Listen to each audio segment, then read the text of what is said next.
Kansubire muli bulungi nnyo abali ku channel eyitibwa LN256 mugyegatteko.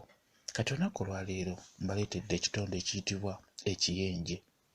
Ekiyenje bwe kityo bwe kifaanana nga bw'okiraba kyetegereze bulungi, kiyitibwa ekiyenje mu lulimi Oluganda. Ebintu bino bye mbalaga naddala mu okusingira ddala mu abaana abato njagala mubirabe mubitegeere mumanye nga bwe babiyita mu lulimi Oluganda. Ekyo kiyitibwa ekiyenje. Bwe bibeera ebingi biyitibwa ebiyenje, ekimu kiyitibwa ekiyenje nga bw'okiraba bwe kityo bwe kifaanana.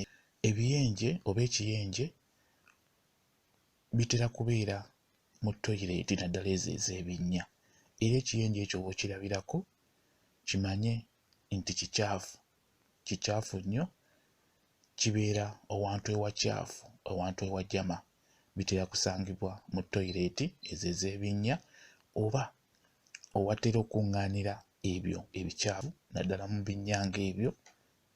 Gwe wenna omwana omuto ekyo bw'okiraba ekiyenje kimanye nti kibeera kicaafu, kiba kyetaaga okukitta olw'ensonga nti kiba kicaafu nnyo, n'okiba okisanze ku kyakulya kyo, ekyokulya ekyo toddamu kukirya olw'ensonga nti ekiyenje ekyo ky'olaba kibeera nnyo owantu ewajama oba owantu ewacaafu.